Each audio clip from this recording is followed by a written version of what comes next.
मेरी बेटी ने कई दिनों तक अतिरिक्त काम किया और अपनी नौकरी पर ही बेहोश हो गई। डॉक्टर ने उसके पति को बुलाया, लेकिन वह कभी नहीं आया। इसके बजाय उसने एक तस्वीर पोस्ट की जिसमें लिखा था, असली परिवार के साथ उत्सव। क्या सचमुच? कुछ दिनों बाद मेरी बेटी के फ़ोन पर 4 मिस्ड कॉल और एक संदेश था, कृपया मुझे बचाओ। मैंने उसे केवल 6 शब्दों में जवाब दिया, लेकिन इससे पहले कि हम आगे बढ़ें, कृपया चैनल को सब्सक्राइब करें और हमें कमेंट्स में बताएं कि आप हमें कहां से देख रहे हैं। हमें यह जानकर खुशी होगी कि हमारी बदले की कहानियां न कितनी दूर तक पहुंचती हैं। आधी रात के बाद मैं एक सोफे पर बैठी टेलीविज़न पर एक नाटक देख रही थी। बाहर दिसंबर की हवा बरामदे में तेज़ चल रही थी। गाज़ियाबाद के ऊंचे इलाकों में हवा इतनी ठंडी थी कि मैं अपनी ऊनी शॉल में और कसकर सिमट गई। थोड़ी गर्मी ढूंढ रही थी। मैंने अब भी अपनी अदरक वाली चाय का कप घोला था। मैं इसे पेट गर्म करने के लिए पीना चाहती थी और फिर सोने चली जाती। तभी मेज़ पर रखा पुराना लैंडलाइन फ़ोन अचानक बजा। उसकी घंटी हमेशा तीखी होती थी, जैसे वह रात की शांति को चीर रही हो। मेरी उम्र में मेरा दिल दहल गया। इतनी देर रात को आने वाली कॉल कभी अच्छी खबर नहीं लाती। कांपते हाथों से मैंने रिसीवर उठाया। डर के मारे मेरी आवाज़ टूट गई। हेलो। दूसरी तरफ से एक युवा महिला की आवाज़ आई। उसका स्वर पेशेवर था, लेकिन मैं उसमें तात्कालिकता और चिंता महसूस कर सकती थी। उसने अपना नाम कल्पना बताया। वह गाज़ियाबाद सिविल अस्पताल की नर्स थी। माफ़ कीजिए, क्या आप निशा की माँ श्रीमती मीना हैं? मेरे पेट में गांठ पड़ गई। मेरी दुनिया मेरी इकलौती बेटी में सिमट गई थी। मैं हकलाई, हाँ हाँ, मैं ही हूँ। मेरी बेटी ठीक तो है? नर्स ने कुछ पल रुके, जैसे शब्द चुन रही हो, और फिर तेज़ी से बोली, आपकी बेटी मेडलिन फैक्ट्री में रात की पाली के दौरान अपनी नौकरी पर बेहोश हो गई थी। एम्बुलेंस उसे अभी लेकर आई है। कृपया जल्द से जल्द आ जाए। चाय का कप मेरे हाथों से गिर गया और फर्श पर टुकड़े टुकड़े हो गया। गर्म तरल मेरे नंगे पैरों पर छलक गया, लेकिन मुझे दर्द महसूस नहीं हुआ। मेरा दिमाग का सुन्न हो गया था। केवल वे शब्द गूंज रहे थे, अपनी नौकरी पर बेहोश हो गई। मैंने पजामा नहीं बदला, बस कुर्सी की पीठ से अपनी ऊनी शॉल ली और कुछ मुड़े हुए नोट जेब में डाल लिए। मैं पागलों की तरह सड़क पर भाग निकली। रात जमा देने वाली थी। मेरी सांसें सफ़ेद बादलों में निकल रही थीं। सौभाग्य से एक पुरानी टैक्सी रुकी। उसकी पीली हेडलाइट्स धुंध को चीर रही थीं। ड्राइवर ने रेडियो चला रखा था। एक दुख भरा बॉलीवुड गाना बज रहा था, एक दर्द भरी आवाज़ के साथ जो मेरे लिए रोती हुई लग रही थी। शहर की रोशनी खिड़की के सामने से गुजर रही थी और मेरे आंसुओं में घुल रही थी। कांपते हाथों से मैंने अपने दामाद आर्यन का नंबर डायल किया। वह निश्चित रूप से चिंतित होगा। पहली कॉल 2 बार बजी और कट गई। मैंने सोचा कि वह व्यस्त होगा। मैंने फिर से डायल किया और दूसरी कॉल बजी और बजी बिना किसी जवाब के। तीसरी बार में स्क्रीन पर संदेश आया, कॉल अस्वीकृत। एक सिहरन मेरी रीढ़ में दौड़ गई। बाहर की हवा से भी ज़्यादा ठंडा। मैंने टैक्सी का किराया चुकाया और लगभग दौड़ते हुए आपातकालीन कक्ष की ओर भागी। कीटाणुनाशक और बीमारी की वह तीखी गंध मेरे पेट में मरोड़ पैदा कर रही थी। गलियारा खाली और ठंडा था। केवल छत पर झिलमिलाती फ्लोरोसेंट ट्यूबों से रोशन था और एक सफाई कर्मी महिला चुपचाप फर्श साफ कर रही थी। कोई नहीं था, न आर्यन, न उसके माता पिता, न ही आर्यन के परिवार से कोई। मैं इंतज़ार कक्ष की ठंडी धातु की बेंचों पर बैठ गई। ठंड कपड़ों से पार होकर मेरी हड्डियों तक पहुंच गई। लाचारी और अकेलेपन की भावना ने मुझे घेर लिया, ठीक उसी रात की तरह जब मैंने निशा को जन्म दिया था, लगभग 30 साल पहले, अकेली। निराशा के बीच मेरा मन भटक रहा था। मैंने अपना पुराना सेल फ़ोन निकाला और फेसबुक खोला। शायद सहज प्रतिक्रिया से मैंने आर्यन का प्रोफाइल खोजा और उसे देखा। उसकी सबसे हालिया पोस्ट केवल 15 मिनट पुरानी आर्यन के पूरे परिवार की एक मुस्कुराती हुई तस्वीर थी, जो एक गर्म कमरे में लाल शराब के गिलास उठा रहे थे। पीछे मेज़ पर रोशनी से भरा एक क्रिसमस ट्री था, शाही पकवान और मिठाइयाँ और सभी प्रकार के पकवानों के साथ एक दावत। फ़ोटो के नीचे टेक्स्ट लिखा था, असली परिवार के साथ उत्सव। तस्वीर में आर्यन अपनी माँ को प्यार से गले लगाते हुए मुस्कुरा रहा था। मेरी बेटी निशा वहाँ नहीं थी। मेरे सीने पर पत्थर रख दिया। मेरी सांस अटक गई। कुछ देर बाद नर्स कल्पना आपातकालीन क्षेत्र से बाहर आई। वह थकी हुई दिख रही थी। गहरी आंखों के नीचे काले घेरे थे, लेकिन जब उसने मुझे देखा तो उसकी आंखों में अभी भी करुणा थी। उसने मुझे एक पारदर्शी प्लास्टिक की थैली दी। अंदर निशा का फ़ोन था। स्क्रीन मकड़ी के जाले की तरह टूटी हुई थी। नर्स ने धीमी आवाज़ में बात की। उसका स्वर दुख से भरा था, जैसे उसे डर हो कि वह मुझे और चोट पहुंचाएगी। हमने उसके रिकॉर्ड में दिए गए आपातकालीन नंबर पर कॉल किया, उसके पति के नंबर पर। उसने जवाब दिया और जब उसने खबर सुनी तो उसने बस कहा, ज़रूर, वह बस बेहोश हो गई होगी, ये कुछ गंभीर नहीं है। और उसने फ़ोन काट दिया। इसीलिए हमें आपको बुलाने के लिए निशा के संपर्कों में देखना पड़ा। मेरे हाथ कांप रहे थे जब मैंने थैली पकड़ी। नर्स का हर शब्द एक सुई की तरह मेरे दिल में चुभ रहा था। कुछ गंभीर नहीं है। इतनी क्रूर उदासीनता के विश्वास करना मुश्किल था। पहला आंसू रात हो गई थी। मेरी बूढ़ी हथेली पर गर्म आंसू जल रहे थे। मैं अपनी बेटी की चिंता में नहीं बल्कि उस अपमान से रो रही थी जो वह सह रही थी। मैं धातु की बेंच पर अकेली बैठी रही, एक खामोशी में डूबी हुई थी जिससे मेरे कान बज रहे थे। गलियारे के अंत में एक स्ट्रेचर के पहियों की चरचराहट सुनाई दे रही थी। वह नीरस और दुखद आवाज़ एक चाबी की तरह थी जिसने उन यादों का दरवाज़ा खोल दिया था जिन्हें मैंने दशकों से बंद रखने की कोशिश की थी। यह मुझे एक और रात में ले गई, वह भी एक अस्पताल में। वह भी पीड़ा और अकेलेपन से भरी थी। उस रात मैंने एक बच्चे को जन्म नहीं दिया था, बल्कि एक वादे को जन्म दिया था। अपनी बेटी को किसी भी कीमत पर बचाने का वादा। निशा से पहले, इस दर्द से पहले, एक आदमी था, लोरेंजो विदाल। मुझे उसकी आंखें याद हैं, रात के आसमान के तारों की तरह चमकती हुई। हमारे छोटे से गांव में वह क्षेत्र के सबसे धनी रैंच के मालिक का बेटा था और मैं सिर्फ एक बढ़ई की बेटी थी। वह अपने घर से मेरे पास अपनी पुरानी गिटार लेकर भाग आता था और मुझे कोमलता से भरे बोलेरो गाता था। उसकी आवाज़ गर्म थी और उसका प्यार सच्चा लगता था। उसने मुझे एक छोटा घर, बच्चे और बिना किसी अलगाव के जीवन का वादा किया, लेकिन अमीरों के वादे धुएं की तरह नाजुक होते हैं। लोरेंजो के परिवार ने मुझे कभी स्वीकार नहीं किया। उनके लिए मैं एक धब्बा थी, उनके पसंदीदा बेटे के जीवन में एक गलती। उन्होंने उसे परिवार के शराब के व्यवसाय का ध्यान रखने के लिए स्पेन जाने के लिए मजबूर किया, एक अवसर के रूप में छिपा हुआ निर्वासन। आखिरी रात जब हम मिले थे, उसने मेरे हाथों को कसकर पकड़ा और वादा किया कि वह लिखेगा, कि वह वापस आएगा। लेकिन मैंने उसे जो पत्र भेजे, उनका कभी जवाब नहीं आया। ऐसा लगा जैसे उन्हें शून्य में फेंक दिया गया हो। सारा संपर्क टूट गया। कुछ समय बाद मुझे पता चला कि मैं गर्भवती थी। उस छोटे से गांव में अफवाहें आग से भी तेज़ी से फैलती हैं। मैं गर्भवती लड़की बन गई, बिना पति के। बाजार में फुसफुसाहटें मेरा पीछा करती थीं, जिज्ञासु, दयालु या तिरस्कार भरी नज़रें। वे मुझे ऐसे देखते थे जैसे मैं कुछ गंदी चीज़ थी। लेकिन जब मैंने अपने अंदर एक छोटा सा जीवन बढ़ता हुआ महसूस किया तो मुझे पता था कि मैं हार नहीं मान सकती। मैंने निशा को जन्म देने का फ़ैसला किया। मुझे गांव के प्राथमिक विद्यालय में शिक्षिका के रूप में नौकरी मिल गई। वेतन बहुत ज़्यादा नहीं था, लेकिन हम दोनों के लिए एक टिन की छत वाले छोटे से घर में गुजारा करने के लिए पर्याप्त था। मुझे बारिश के दिन याद है, पानी हर जगह से रिसता था, बाल्टियाँ फर्श पर बिखरी रहती थीं। मैंने फ़ोन अपने सीने से लगाया और फुसफुसाया, थॉमस, मैं तुम्हें थॉमस बुलाऊंगी। लेकिन मेरे बेटे की आवाज़ गंभीर हो गई। माँ, कैमिला बहुत कमज़ोर है। डॉक्टर कहते हैं कि उसे कम से कम 2 महीने आराम करना चाहिए और अगले हफ्ते मुझे काम के लिए मॉन्ट्रेज जाना है। मैं 1 महीने के लिए बाहर रहूँगा। मैं बच्चे को नौकरानी के पास नहीं छोड़ना चाहता। माँ, क्या तुम कुछ समय के लिए हमारे साथ रहने आ सकती हो?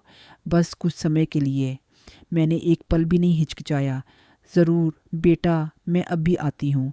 मैं कैमिला और थॉमस का ध्यान रखूँगी, चिंता मत करो। मैंने फ़ोन रखा और बाट की ओर चिल्लाते हुए बगीचे में गई जहाँ डोना लूसिया कपड़े फैला रही थी। लूसिया, कैमिला ने बच्चे को जन्म दिया है, एक पोता। मुझे शहर जाना होगा। वह मुझे गले लगाने दौड़ी। आह, बधाई हो। लेकिन बगीचे का क्या और घर का? मैं आपसे उनकी देखभाल करने का अनुरोध करती हूँ। गुलदाउदी को पानी दें। मुझे उम्मीद थी कि वह मेरी ही गलतियों को नहीं दोहराएगी, लेकिन मैं गलत थी। बिना पढ़ाई के निशा सिर्फ फैक्ट्रियों में काम कर सकती थी, नाम मात्र की कमाई करती थी। उसके पति के परिवार ने कभी उसका सम्मान नहीं किया।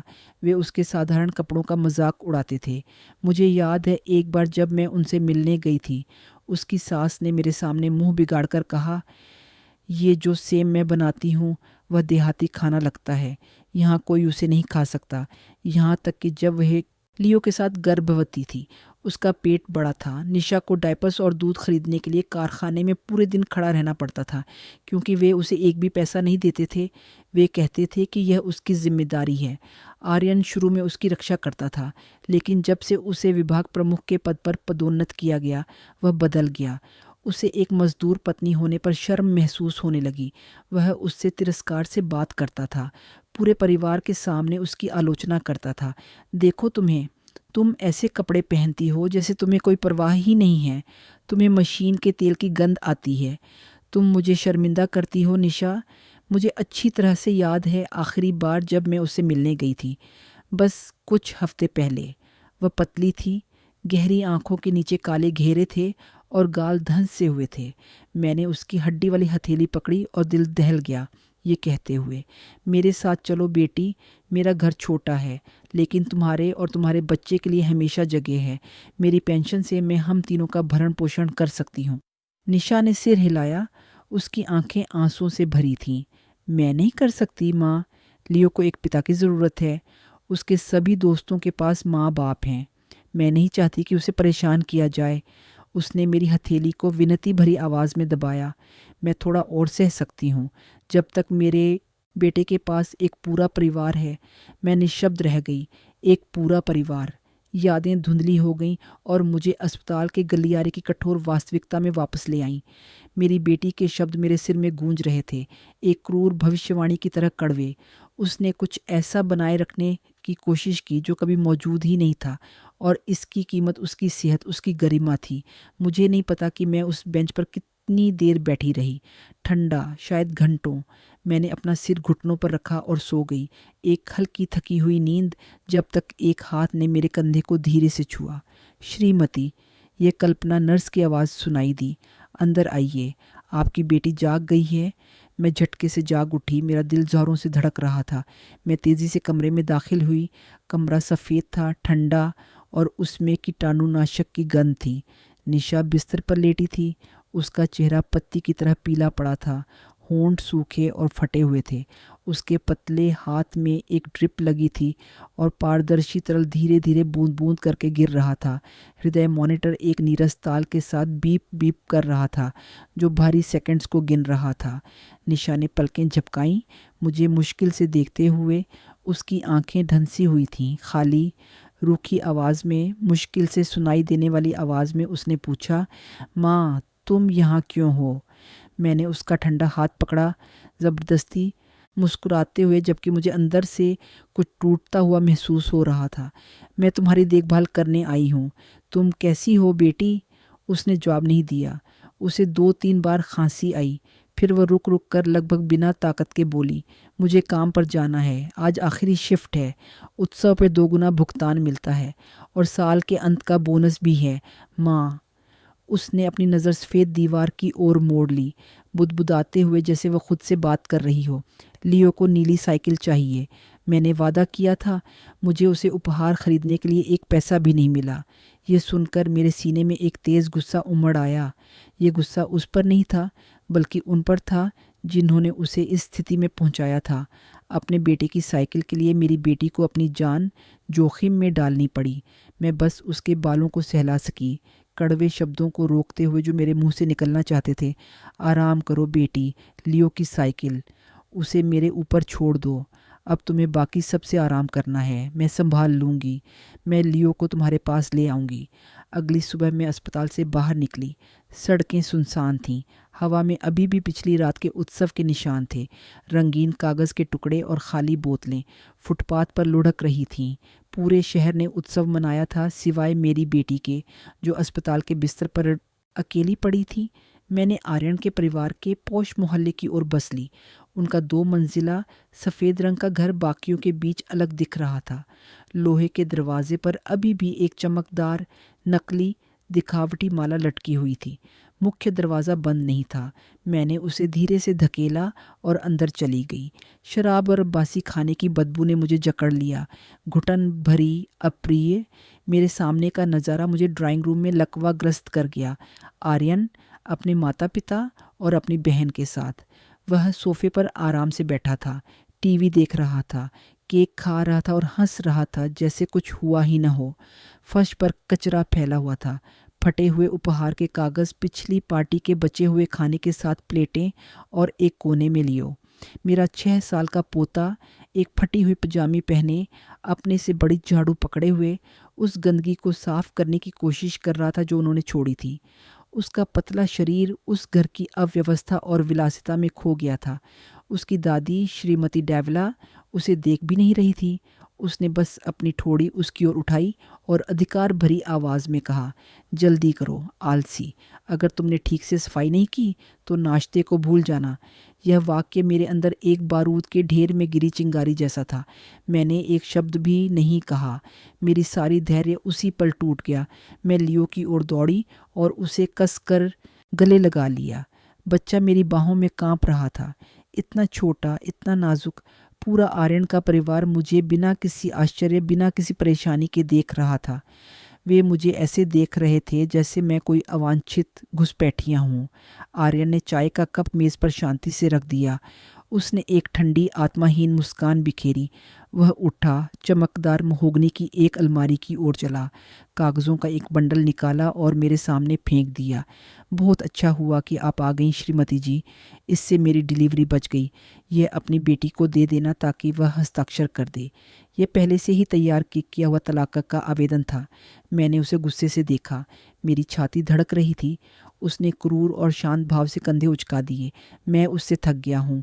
एक देहात की मजदूर, बिना किसी वर्ग के, मुझे और बच्चे देने में असमर्थ। उसका बस एक ही बच्चा हुआ। मुझे अपने स्तर की पत्नी चाहिए। उसकी नज़र लियो पर पड़ी जो मुझसे नफ़रत से चिपका हुआ था, और उस शरारती बच्चे पर। अगर आप चाहें तो इसे ले जाइए। इसे पालना पैसे की बर्बादी है। अपनी माँ जितना ही बेकार है, अपनी माँ जितना ही बेकार है। हर शब्द मेरे दिल में सीधी तलवार की तरह चुभा। जो करुणा मुझे महसूस हो रही थी वह एक अनियंत्रित क्रोध में बदल गई। मैंने लियो का हाथ और कसकर पकड़ा। मैंने आर्यन और उसके पूरे आत्माहीन परिवार को सीधे देखा और दृढ़ आवाज़ में कहा, हम जा रहे हैं। मैंने लियो को उस घर से बाहर निकाला बिना पीछे मुड़े। गुस्सा मेरे अंदर जल रहा था, लेकिन मुझे उसे रोकना पड़ा, बच्चे की भलाई के लिए। लियो नहीं रोया, वह बस चुप रहा। इतनी गहरी चुप्पी जो किसी भी रोने से ज़्यादा दर्दनाक थी। अस्पताल वापस बस के सफ़र के दौरान उसने एक शब्द भी नहीं कहा।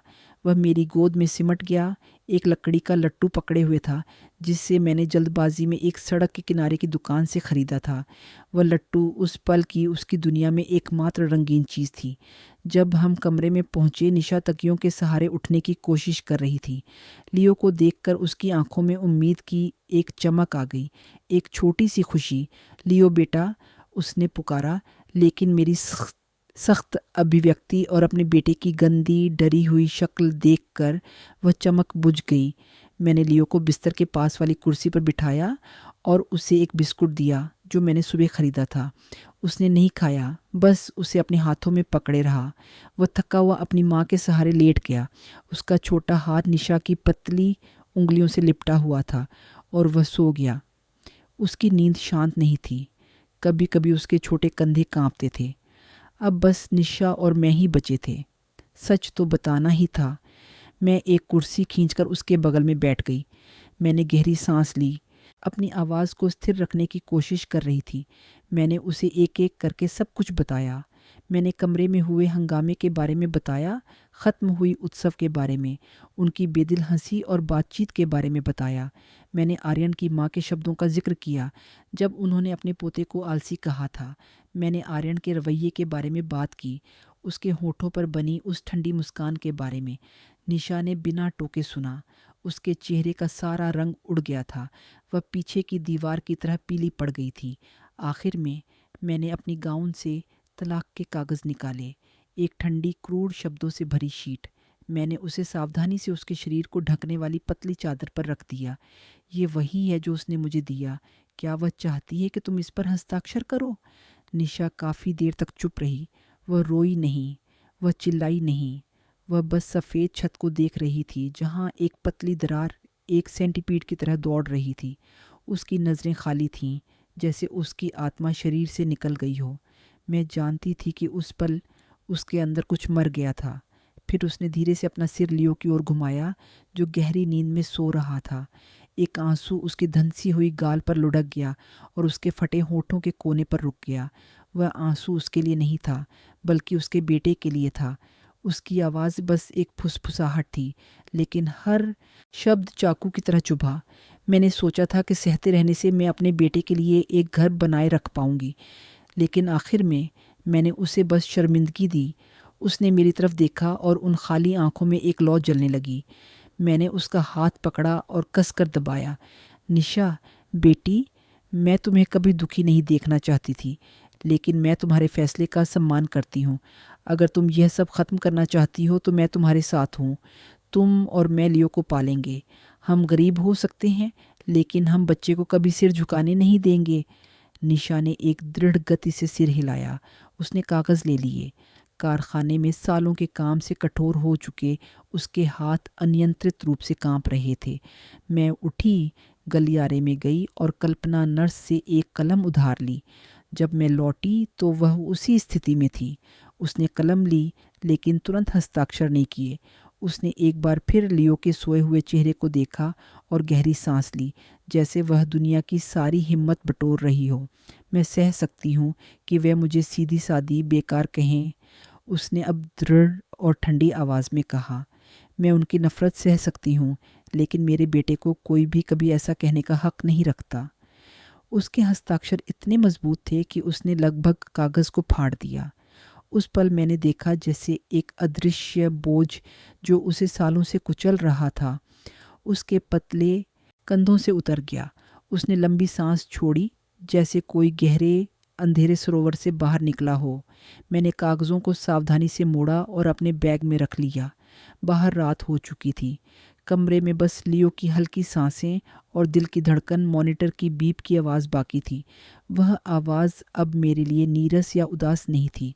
वह एक ऐसे दिल की धड़कन की तरह लग रही थी जो फिर से जी उठा हो, जैसे किसी नई शुरुआत का संकेत हो। तलाक की सुनवाई के दिन गाज़ियाबाद का आसमान भूरा और ठंडा था, ठीक मेरी मनःस्थिति की तरह। परिवार न्यायालय एक पुरानी इमारत थी जिसकी दीवारें पीली और उखड़ी हुई थीं। पुरानी कागज़ों और निराशा की उस अवर्णनीय गंध से भरी हुई थी। वहाँ की हवा घनी और भारी थी, हजारों टूटी हुई जिंदगियों की आहों से बुनी हुई थी। निशा, लियो और मैं गलियारे में एक कठोर लकड़ी की बेंच पर बैठ गए। उसने अपनी सबसे अच्छी कमीज़ पहनी हुई थी, जिसे वह केवल ख़ास मौक़ों पर पहनती थी। फिर भी वह पीली पतली कपड़ों में खोई हुई लग रही थी। उसने एक शब्द भी नहीं कहा, बस अपनी कमीज़ के किनारे को मरोड़ती रही और अपनी आंखें गंदे फर्श पर गड़ाए रखी। लियो कुछ भी न समझता हुआ मेरी गोद में शांति से बैठा था। एक छोटे रंगीन पेंसिल के टुकड़े से ड्राइंग बना रहा था जो मैंने उसे दिया था। उसकी ड्राइंग में एक सूरज, फूल और 3 लोग हाथ पकड़े हुए थे। ये देखकर मेरे सीने पर पत्थर रख दिया। कुछ देर बाद आर्यन और उसका परिवार आ गए। वे सीधे हमारी तरफ बढ़े, सिर ऊंचा करके हमें देखे बिना ही, जैसे हम अदृश्य हों। आर्यन ने एक महंगा सूट पहना था। उसके बाल चमकदार जेल से संवारे हुए थे। उसकी माँ ने मोतियों का हार पहना था। उसने हमें तिरछी नज़र से देखा और नफ़रत से सांस छोड़ी। वे एक अलग कोने में खड़े हो गए, हंसते और फुसफुसाते हुए, उस गरीब दुनिया से पूरी तरह बेखबर जहां हम थे। इंतज़ार करते हुए मैंने आर्यन को अपने वकील से धीमी आवाज़ में बात करते देखा। वकील ने आत्मविश्वास भरी अभिव्यक्ति के साथ सिर हिलाया। तभी एक ऑफिस का दरवाज़ा खुला। जज, एक अधेड़ उम्र का आदमी, थके हुए और उबाऊ चेहरे वाला, हाथ में दस्तावेज़ों का एक फ़ोल्डर लेकर बाहर आया। आर्यन ने वकील को इशारा किया और तुरंत आगे बढ़ा, जज का रास्ता एक सौम्य मुस्कान के साथ रोकते हुए। श्रीमान जज, उसने मीठी आवाज़ में कहा, मैं बस अपना सम्मान व्यक्त करना चाहता था। मैं आपके न्याय और समझ पर पूरा भरोसा करता हूँ। फिर मैंने देखा एक तेज़, लगभग अगोचर हरकत। यदि कोई ध्यान से नहीं देखता तो हाथ मिलाते समय आर्यन ने न्यायाधीश की हथेली में धीरे से एक मोटा भूरा लिफाफा खिसका दिया। न्यायाधीश के चेहरे पर कोई भाव नहीं बदला। उन्होंने उसे प्राप्त किया और पूरी सहजता से कागजात के बीच रख दिया, जैसे वह सिर्फ एक और कागज का टुकड़ा हो। मेरा दिल दहल गया, सीने में ठंडी हवा सी लगी, उम्मीद की हर किरण बुझ गई। मैं जानती थी कि किस तरह का न्याय होने वाला था। न्याय पहले ही उस भूरे लिफाफे में बंद था। कमरे का दरवाज़ा खुला। यह एक छोटा घुटन भरा कमरा था, जिसमें एक पुराना छत वाला पंखा लगा था, जो जगह के कथित सम्मान का मजाक उड़ाते हुए चरमरा रहा था। सुनवाई इतनी तेज़ी से शुरू हुई और ख़त्म हो गई जैसे पलक झपकते ही। पूरी प्रक्रिया 10 मिनट भी नहीं चली, एक अदरक वाली चाय बनाने जितना समय भी नहीं। आर्यन के वकील ने धारा प्रवाह एक मजबूत और आत्मविश्वास भरी आवाज़ में बात की। उन्होंने निशा को एक ऐसी पत्नी के रूप में वर्णित किया जो घर में कुछ भी योगदान नहीं करती थी, एक आर्थिक बोझ थी, और बेशर्मी से संकेत दिया कि उसके पास आर्यन के परिवार की मदद के बिना बच्चे की अकेले देखभाल करने के लिए मानसिक स्थिरता नहीं थी। इसके विपरीत हमें जो सरकारी वकील दिया गया था, एक नौजवान जो अभी भी खोया हुआ लग रहा था, मुश्किल से खड़ा हुआ, अपने कागज़ के कुछ मुड़े हुए पन्नों को अनाड़ीपन से पढ़ रहा था। उसकी आवाज़ कमज़ोर और कांपती हुई थी, कमरे में खोई हुई। न्यायाधीश ने अपने दस्तावेज़ों से शायद ही कभी ऊपर देखा, बस उदासीनता से सिर हिलाते रहे। आखिरकार उन्होंने अपना गला साफ किया और एक नीरस भावहीन स्वर में फैसला पढ़ा, जैसे वह मौसम का पूर्वानुमान पढ़ रहे हों। तलाक की अर्जी मंजूर की जाती है। नाबालिग बच्चे लियो आर्यन के पिता के बेटे की कस्टडी माता श्रीमती निशा को दी जाती है। मैंने राहत की एक छोटी सांस ली। कम से कम बच्चा तो उसके पास रहेगा। लेकिन वह बोलते रहे और हर शब्द एक बार की तरह था। घर और बचत खाते सहित सभी साझा संपत्ति श्री आर्यन के पास चली जाएगी, क्योंकि वह मुख्य आय अर्जित करने वाले और आर्थिक योगदान करता है। तलाक के बाद पत्नी या बच्चे के लिए कोई भत्ता नहीं होगा। मुझे विश्वास नहीं हो रहा था कि मैं क्या सुन रही थी। वे सब कुछ ले जा रहे थे, मेरी बेटी के सालों की मेहनत, उसके काम से बचाए गए थोड़े से पैसे, सब कुछ खत्म हो रहा था। मैं अचानक खड़ी हो गई, खुद को रोक नहीं पाई और चिल्लाई, ये अन्याय है, ये चोरी है। मैंने देखा कि उन्होंने न्यायाधीश को रिश्वत दी। न्यायाधीश ने ज़ोर से हथौड़ा पटका। सूखी आवाज़ कमरे में गूंज उठी। खामोशी। उन्होंने मुझे एक ठंडी नज़र दी। आप अदालत के आदेश का उल्लंघन कर रहे हैं। सुनवाई समाप्त हुई। 2 विशाल गार्ड तुरंत पास आए और मुझे परिसर से बाहर जाने के लिए कहा। गलियारे में आर्यन और उसका परिवार मेरे बगल से गुजरा। वह रुका। उसने मेरी आंखों में सीधे देखा और तिरस्कार पूर्वक मुस्कुराया। एक विजयी, संतुष्ट मुस्कान किसी ऐसे व्यक्ति की जिसने न्याय को कुचलने के लिए अभी अभी पैसे का इस्तेमाल किया था। निशा लड़खड़ाते हुए बाहर निकली। फिर वह खड़ी नहीं रह पाई। उसने अपना सिर मेरे कंधे पर रख दिया। उसका शरीर उन सिसकियों से कांप रहा था जो बाहर नहीं निकल रही थीं, दर्द की दबी हुई आहों से। छोटा लियो अपनी माँ को रोते हुए देखकर भी डर गया और रोने लगा। मैंने उन दोनों को कसकर गले लगा लिया, कुछ भी करने में असमर्थ, असहाय होकर उन अमीर लोगों की पीठ देखती रही जो जा रहे थे। हमारी दुनिया में न्याय केवल एक ऐसा सामान था जिसे गरीब कभी नहीं खरीद सकते थे। उस दिन अदालत से निकलते हुए हम खाली हाथों नहीं लौटे, बल्कि आत्मा से खाली हाथों लौटे। हमने सब कुछ खो दिया था। हमारे पास केवल एक दूसरे ही बचे थे। निशा और लियो मेरे साथ 2 कमरों के छोटे से घर में रहने आ गए। मेरी बेटी का पूरा वैवाहिक जीवन 2 पुराने गत्ते के डिब्बों में समा गया था।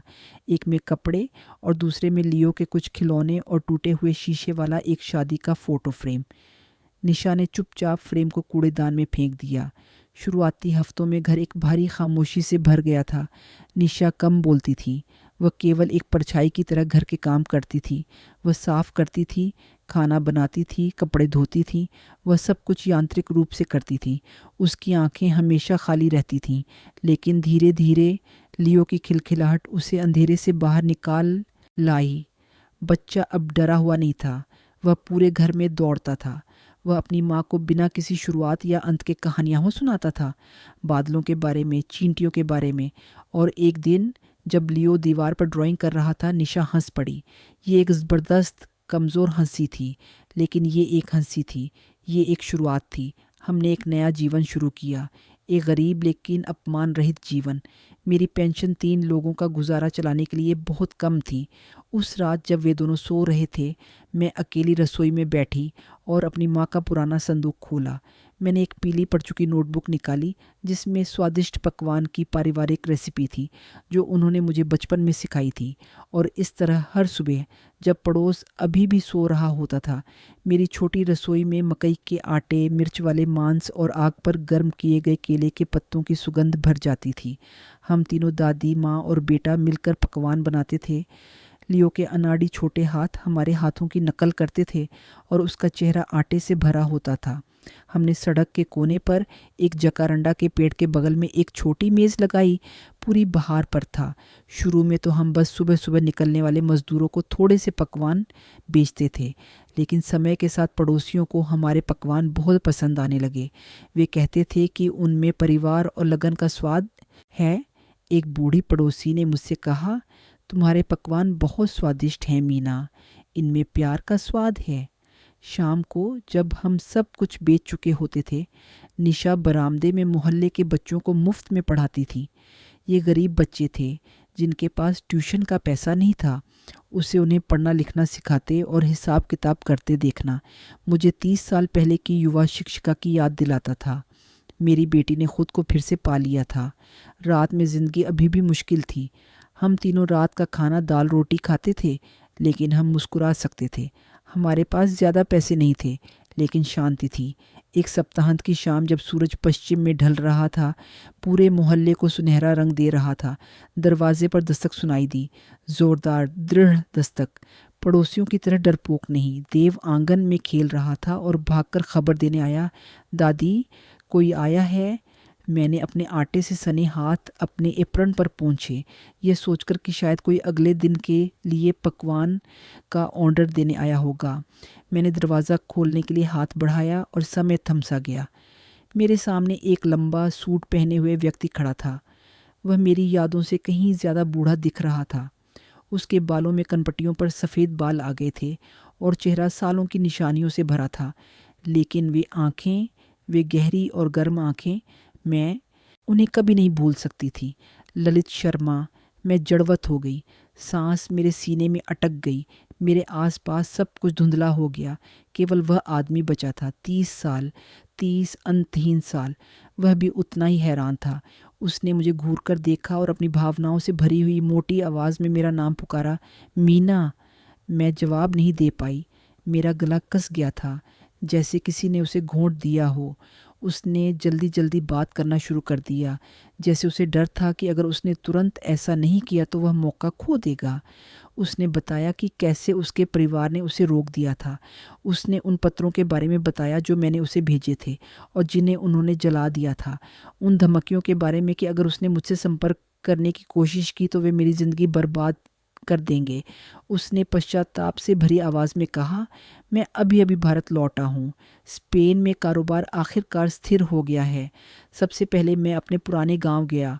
उन्होंने कहा कि तुम बहुत पहले चली गई थी, कि तुम्हारी एक बेटी है। ठीक उसी पल निशा ने आवाज़ें सुनी और कमरे से बाहर निकली। माँ, कौन है?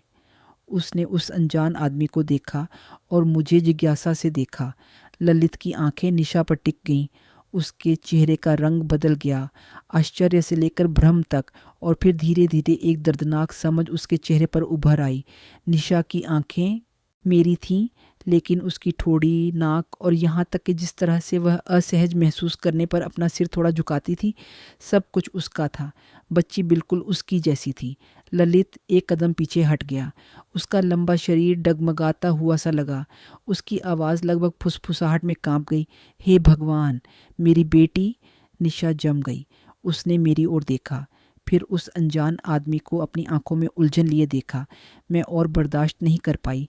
मैंने अपना चेहरा छोटे आंगन की ओर घुमाया, जहाँ सफ़ेद गुलदाउदी के गमले शाम की धूप में चमक रहे थे। 30 सालों से रोकी हुई आंसू, दर्द, अकेलेपन और धोखे के आंसू आखिरकार गर्म और नम होकर बह निकले। अतीत का दरवाज़ा खुल गया था और हम में से कोई भी उसे कभी बंद नहीं कर पाएगा। उस सब कुछ बदल देने वाले मुलाकात के बाद ललित अक्सर मेरे घर आने लगा। शुरू में माहौल अजीब था। उसके और निशा के बीच एक तनी हुई रस्सी जैसा तनाव था। 30 साल की अनुपस्थिति और जख्मों से एक अदृश्य दूरी, एक दीवार खड़ी थी, खामोशी।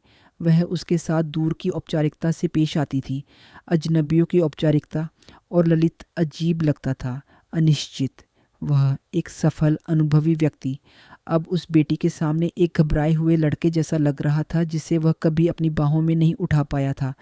वह महंगे उपहार नहीं लाता था, शायद वह समझ गया था कि पैसा खाई को और गहरा ही करेगा। इसके बजाय वह साधारण चीज़ें लाता था, उत्तर प्रदेश से एक थैली रसदार संतरे की। वह कहता था कि वे सबसे अच्छे थे। देव के लिए एक रंगीन कॉमिक बुक, या कभी कभी बस बरामदे की पुरानी लकड़ी की कुर्सी पर चुपचाप बैठ जाता, मेरी बेटी और मेरी ज़िंदगी, मुश्किलों, छोटी छोटी खुशियों के बारे में मेरी बातें सुनता।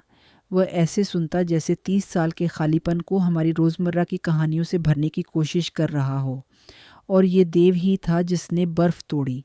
बच्चे को पीछे की कहानी के बारे में कुछ नहीं पता था, उसे जले हुए पत्रों या टूटे वादों के बारे में नहीं पता था। उसने बस एक दयालु दादा को देखा जिसकी आंखें गर्म थीं और आवाज़ गहरी थी।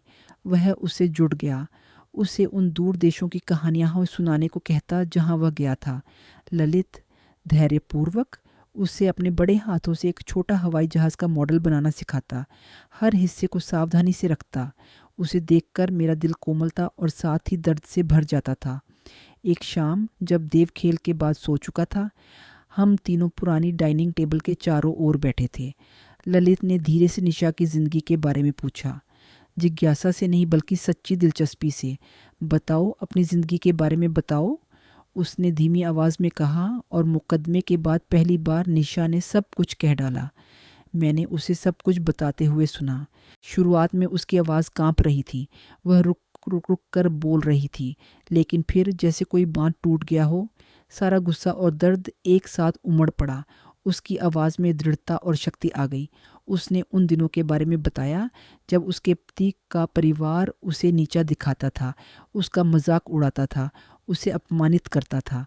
उसने बताया कि कैसे उसे मेडलिन फैक्ट्री में तब तक ओवरटाइम करना पड़ता था जब तक वह पूरी तरह थक न जाए, कैसे तेल की गंध उसके बालों और कपड़ों में बस जाती थी और उसे चाहकर भी नहीं हटा पाती थी। उसने अन्यायपूर्ण मुकदमे के बारे में, आर्यन की विजयी मुस्कान के बारे में बात की। मैं उसके बगल में थी, मजबूती से उसका हाथ थामे हुए, जब निशा उस हिस्से पर पहुंची जहां आर्यन ने अपने बेटे को बेकार कहा था। मैंने देखा कि मेज़ पर रखा लोकेश का हाथ मुट्ठी में कस गया, नसें उभर आईं, उसकी आंखें काली पड़ गईं। उसकी आंखों में अब कोई मिठास नहीं थी, बल्कि एक ठंडी नफरत थी। लोकेश ने बिना किसी रुकावट के एक भी शब्द सुने। उसने कुछ नहीं कहा, वह अपनी बेटी की कहानी के हर टुकड़े को खामोशी से आत्मसात करता रहा। जब निशा ने अपने पति का पूरा नाम, आर्यन और उसकी मार्केटिंग हेड की पदवी का जिक्र किया, तो मैंने देखा कि वह रुक गया। एक अजीब सी खामोशी छा गई। वह देर तक चुप रहा। उसकी निगाहें खिड़की से बाहर गुम थीं, जहां दिन की आखिरी किरणें धीरे धीरे बुझ रही थीं। फिर वह हमारी तरफ मुड़ा। उसकी आवाज़ भारी थी। नोवा टेरा कम्युनिकेशन ग्रुप, मैं उसका सीईओ हूँ। निशा और मैं ठिठक गईं। मैंने उसकी तरफ देखा। उसके चेहरे पर मजाक को कानक का कोई निशान ढूंढ रही थी, लेकिन कोई निशान नहीं था, केवल गंभीरता और एक ऐसी कड़वाहट जो छिपाई नहीं जा सकती थी। वह थके हुए स्वर में बोलता रहा, आर्यन, मैं यह नाम जानता हूँ। बोर्ड की बैठकों में हमेशा इसका जिक्र होता है। एक उभरता हुआ सितारा, वाकपटु और बहुत कुशल व्यक्ति। वह सबसे मजबूत उम्मीदवारों में से एक है। वह राष्ट्रीय मार्केटिंग निदेशक नियुक्त होने वाला है। अंतिम निर्णय की घोषणा अगले सप्ताह होगी। कमरे में खामोशी छा गई। केवल एक भटकी हुई मक्खी की भनभनाहट सुनाई दे रही थी। नियति का व्यंग्य क्रूर था। जिस आदमी ने मेरी बेटी को बर्बाद किया था, वह उसी कंपनी में सफलता की सीढ़ी चढ़ने वाला था जिसका मालिक वह पिता था, जिसे वह कभी नहीं जानती थी। लोकेश ने निशा को घूर कर देखा। उसकी आंखों में दर्द और दृढ़ संकल्प का मिश्रण था। अगर अदालत का न्याय पैसे से खरीदा जाता है, उसने दृढ़ और तेज़ आवाज़ में कहा, तो हम एक अलग तरह का न्याय बनाएंगे, ऐसा न्याय जिसे खरीदा नहीं जा सकता। वह उठा और संकरी रसोई में इधर उधर टहलने लगा।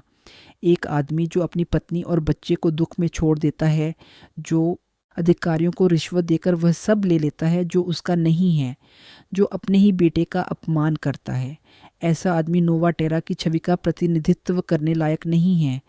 उसे वह पद कभी नहीं मिलेगा, मैं तुमसे वादा करता हूँ। मैंने उसे नहीं रोका। मेरे अंदर आशा की एक छोटी सी चिंगारी जलने लगी थी। मैं बदला नहीं मांग रही थी, मैं सिर्फ इतना चाहती थी कि सच्चाई सामने आए। न्याय में देर लग सकती है, लेकिन वह आना चाहिए। नए पद की घोषणा का दिन था। यह दिल्ली में नोवाटेरा मुख्यालय के बड़े सभागार में आयोजित किया गया था। यह मेरे जीवन में पहली बार था जब मैं इतनी शानदार जगह में प्रवेश कर रही थी। छत से एक विशाल क्रिस्टल झूमर लटक रहा था जो हजारों सितारों की तरह चमक रहा था। पैरों के नीचे एक मुलायम लाल कालीन और मंच एक नाटक के सभी वैभव से सजा हुआ था। शीर्ष अधिकारी, व्यापारिक भागीदार और सबसे महत्वपूर्ण पत्रकार मौजूद थे। पुरुषों ने सुरुचिपूर्ण सूट पहने थे, महिलाओं ने गाउन पहने थे। माहौल शास्त्रीय संगीत से भरा हुआ था, नरम और वाइन के गिलासों की बारीक झंकार से। लोकेश, निशा, करण और मैं साथ गए। हमने सादे कपड़े पहने थे और उस शानदार भीड़ के बीच वह हम खुद को मोरों की दावत में 3 भटके हुए गौरैया की तरह महसूस कर रहे थे। मैंने अपनी एकमात्र काली साड़ी पहनी थी और निशा ने मुकदमे वाले दिन की वही ब्लाउज पहनी थी। उसने मेरा हाथ मजबूती से पकड़ा। वह घबराहट से ठंडा और नम था। छोटा कर्ण उत्सुकता से सब कुछ देख रहा था।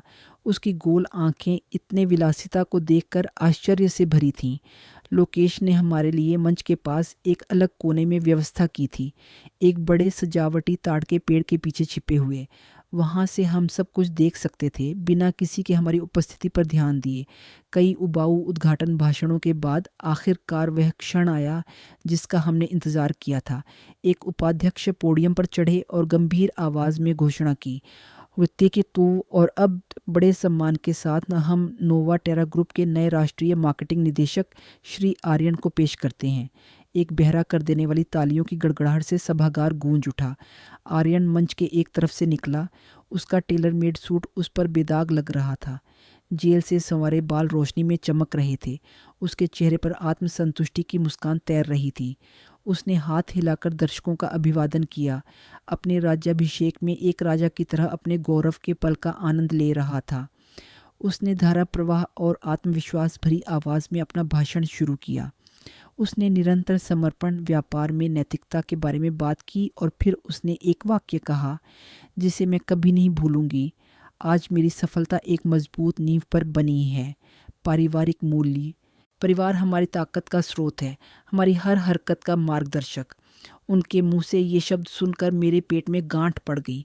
मुझे एक अजीब सी घबराहट महसूस हुई। ठीक उसी पल जब आर्यन ने परिवार के बारे में अपनी बात खत्म की, सभागार के पीछे के बड़े लकड़ी के दरवाजे अचानक खुल गए। लोरेंजो अंदर आए। वो तेज़ी से नहीं चल रहे थे, बल्कि धीमे, दृढ़ और आत्मविश्वास भरे कदमों से आगे बढ़ रहे थे। उनके पीछे मैं थी और मेरे पीछे निशा अपनी गोद में लियो को लिए हुए थी। संगीत रुक गया। सभी की निगाहें हम पर टिक गईं। फुसफुसाहट एक अव्यवस्थित झुंड की तरह बढ़ने लगी। ये कौन है? मंच पर क्या हो रहा है? आर्यन की मुस्कान जम गई।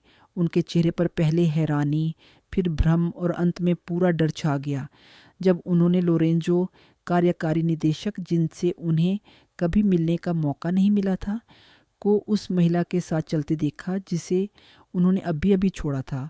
तो लोरेंजो बिना किसी हिचकिचाहट के मंच पर चढ़ गए। उन्होंने प्रस्तोता के हाथों से माइक्रोफोन ले लिया जो उन्हें हतप्रभ होकर देख रहा था। वह ठीक आर्यन के बगल में खड़े हो गए, जो अभी भी मोम की मूर्ति की तरह अचल थे।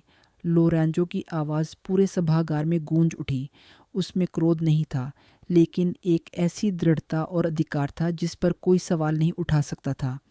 देवियों और सज्जनों, रुकावट के लिए क्षमा करें, लेकिन आधिकारिक रूप से जश्न मनाने से पहले मैं परिवार के उन मूल्यों के बारे में एक कहानी साझा करना चाहता हूँ जिनका श्री आर्यन ने अभी अभी उल्लेख किया है।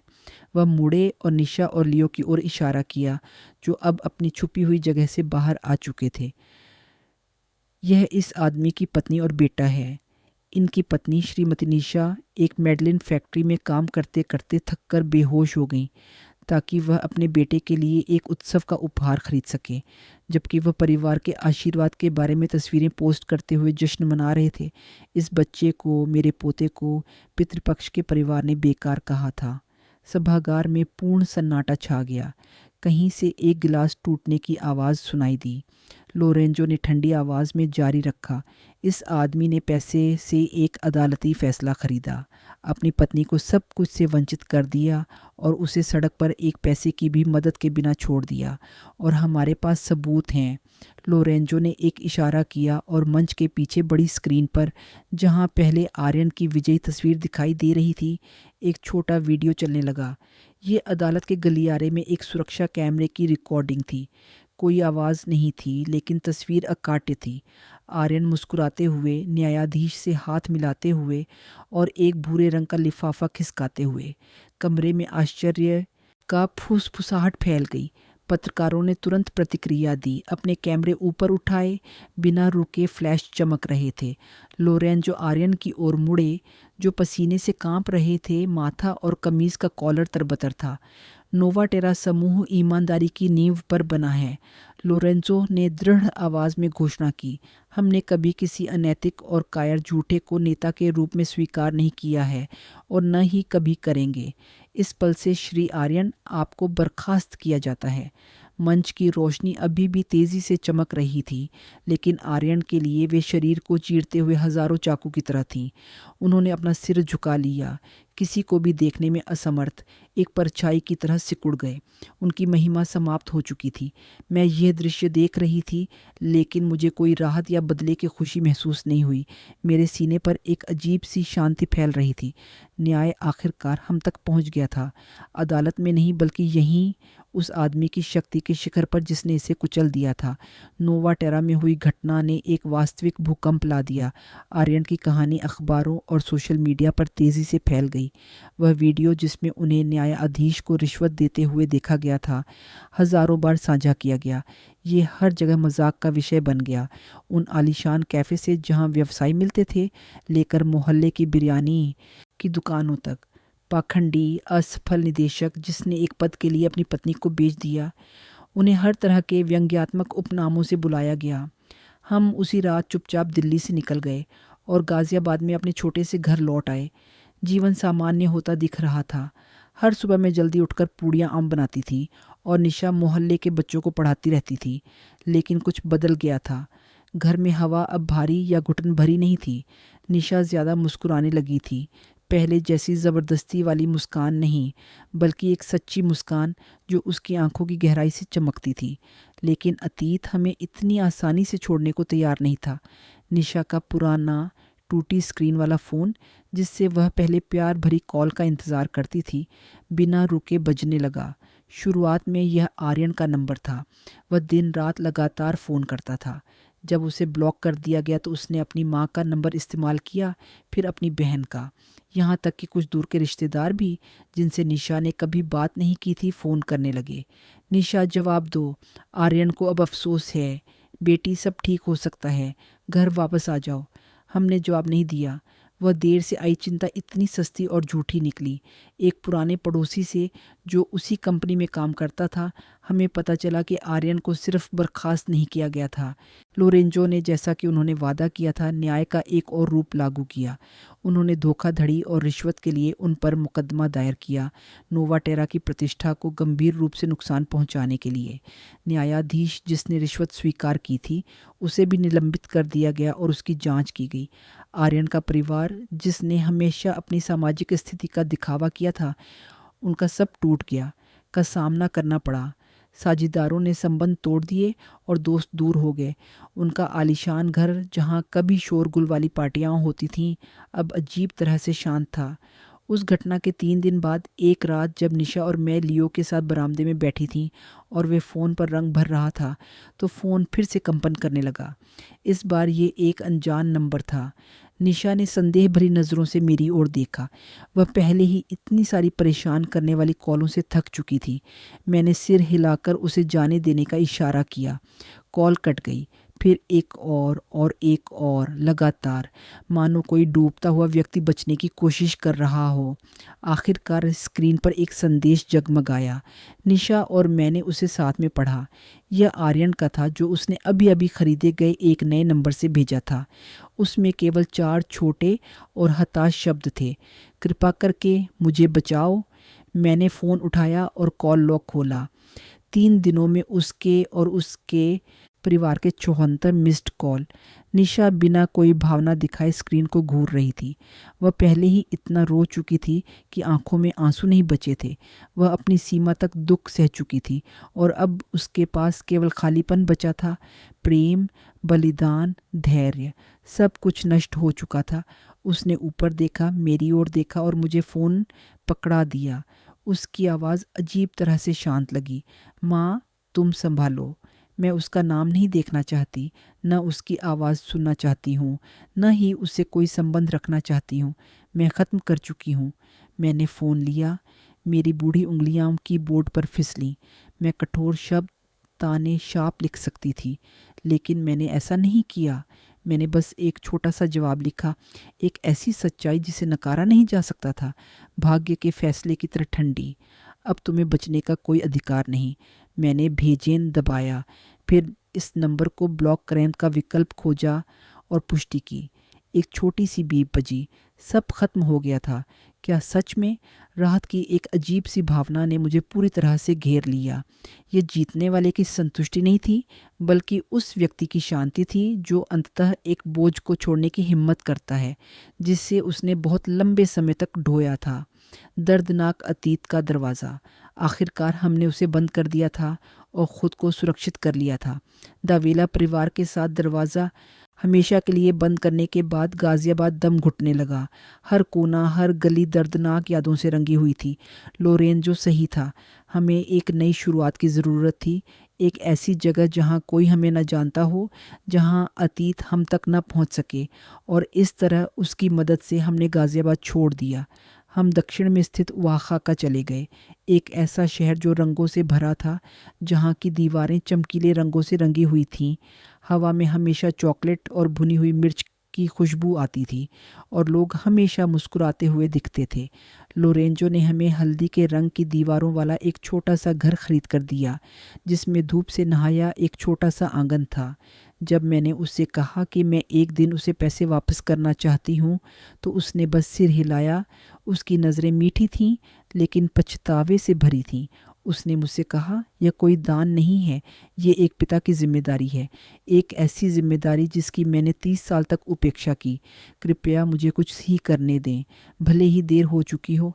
और वहाँ ओaxaca की गर्म रोशनी में मेरी बेटी फिर से जी उठी।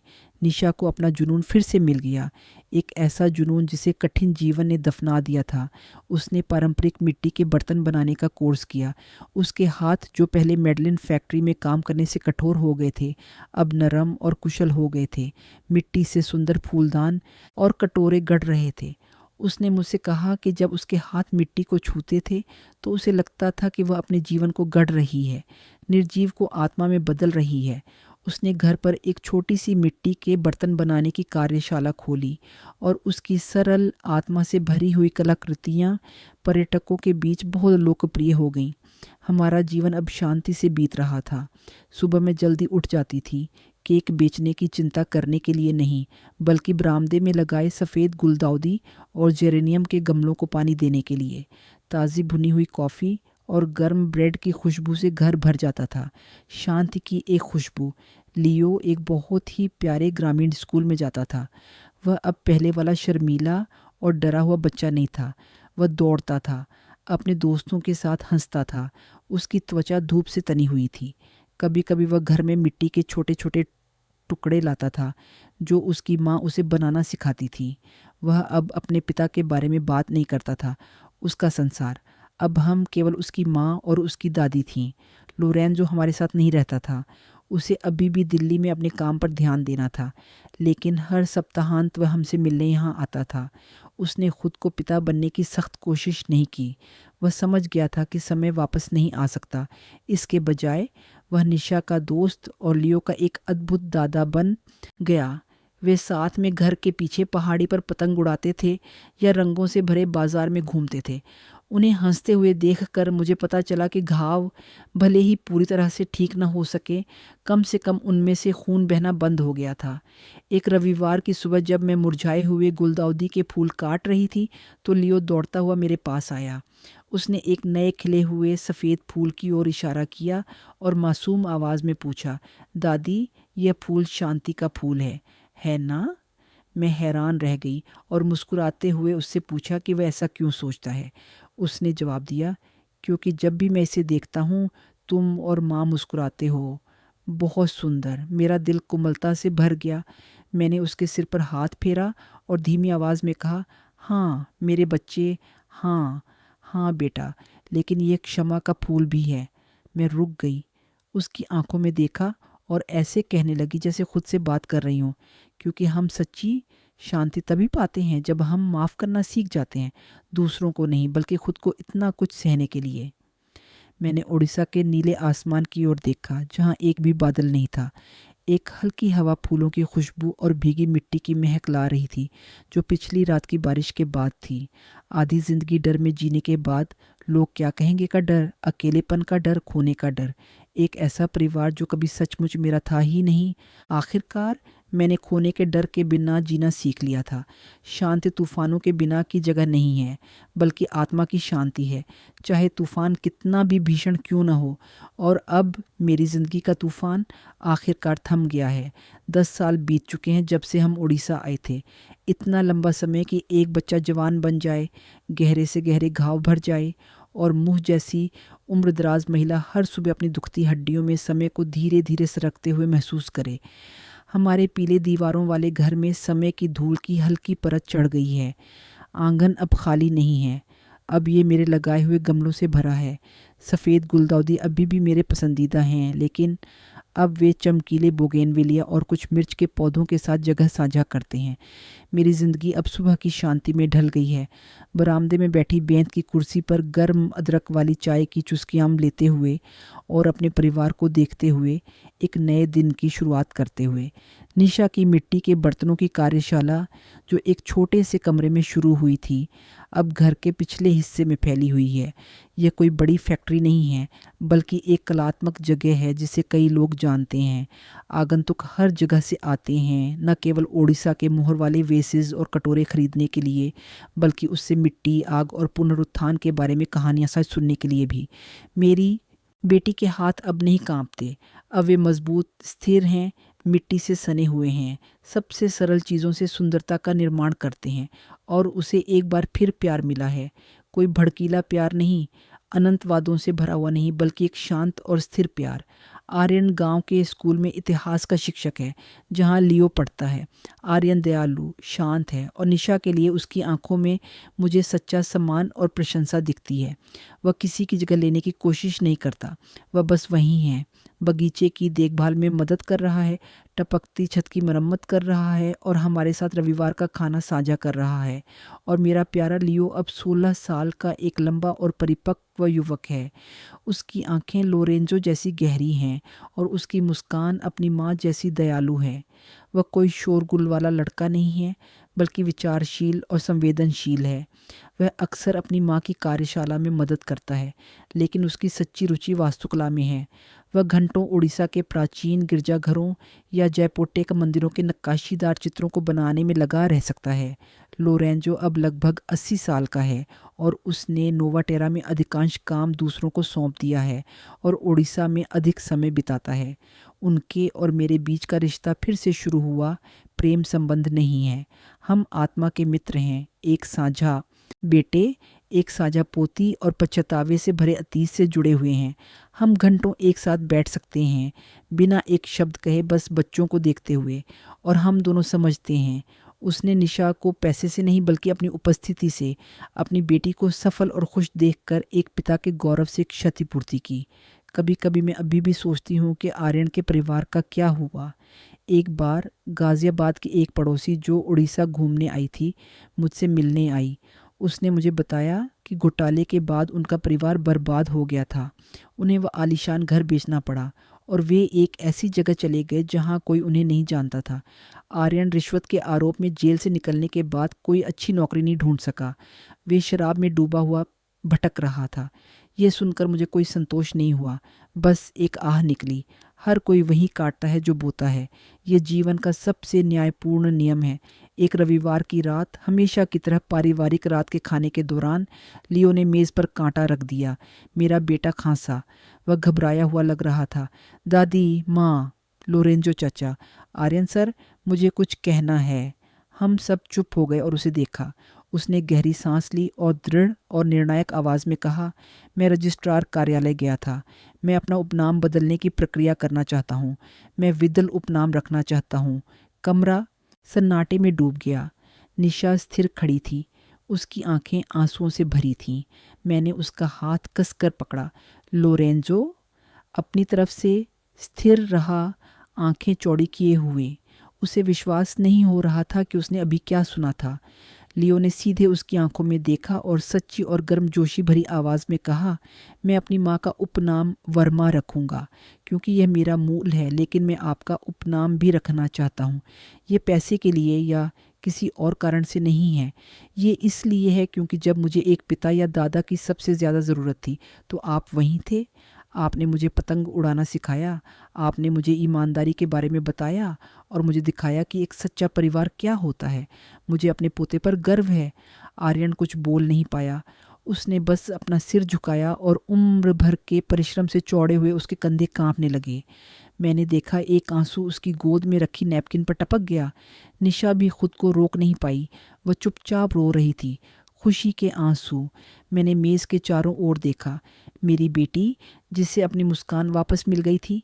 मेरा पोता, एक गर्व और दया से भरा युवा। वह आदमी जो अतीत से खुद को सुधारने आया था और वह नया आदमी जो शांति लाया था। मुझे आर्यन के परिवार की वह पुरानी तस्वीर याद आई जिस पर असली आशीष लिखा था। वे गलत थे। आशीष बड़े भोज और महंगे उपहारों में नहीं होता। आशीष तो यहाँ है, इस पीले दीवारों वाले छोटे से घर में, हंसी में, खुशी के आंसुओं में, टूटे हुए टुकड़ों से बने रिश्तों में। और तभी मैंने जाना कि यही असली आशीष था। जो कुछ भी मैंने अनुभव किया, उसके बाद मैं सबसे एक बात साझा करना चाहती हूँ। कभी भी डर या हार को अपनी ज़िंदगी को जंजीरों में जकड़ने न दें। कभी मुझे लगा था कि बर्दाश्त करना ही परिवार को जोड़े रखने का तरीका है, कि चुप रहना बच्चों के लिए एक बलिदान था। लेकिन सच तो ये है कि जब हम अन्याय के सामने चुप रहते हैं तो हम केवल क्रूर व्यक्ति को आगे बढ़ने में मदद करते हैं। मेरी बेटी के टूटने तक मुझे समझ नहीं आया कि अपमान में प्यार नहीं रह सकता, और अगर सम्मान नहीं है तो परिवार का कोई मतलब नहीं। माफ़ करना भूलना नहीं है, ये उस बोझ को उतारना है जिसने दिल को बहुत समय से दबा रखा है। केवल जब कोई खड़ा होता है, कहता है बहुत हो गया, और दर्दनाक अतीत का दरवाज़ा बंद करता है, तभी वह आज़ादी और शांति का दरवाज़ा खोल सकता है। ज़िंदगी ने मुझे सिखाया कि न्याय में देर हो सकती है, लेकिन यह हमेशा आता है जब हमारे पास अपनी गरिमा का दावा करने की हिम्मत होती है। जो कहानी आपने अभी सुनी है, उसमें शामिल लोगों की पहचान की सुरक्षा के लिए नाम और जगह बदल दिए गए हैं। हमने इसे न्याय करने के लिए नहीं, बल्कि इस उम्मीद में बताया है कि कोई सुनेगा और सोचेगा। कितनी माहें अपने ही घर में चुपचाप दुख सह रही हैं। मैं सच में सोचती हूँ कि अगर तुम मेरी जगह होती तो तुम क्या करती? क्या तुम शांति बनाए रखने के लिए चुप रहना चुनती, या तुम सब कुछ का सामना करने की हिम्मत करती? अपनी आवाज़ वापस पाने के लिए मैं तुम्हारी राय जानना चाहती हूँ, क्योंकि हर कहानी किसी और के रास्ते को रोशन करने वाली एक मोमबत्ती हो सकती है। भगवान हमेशा आशीष देते हैं और मुझे यकीन है कि हिम्मत हमें बेहतर दिनों की ओर ले जाएगी। अभी के लिए स्क्रीन के अंत में मैं चैनल की 2 सबसे प्रिय कहानियाँ वो छोड़ दूँगी। मुझे यकीन है कि वे तुम्हें चौंका देंगी। मेरे साथ अब तक बने रहने के लिए धन्यवाद।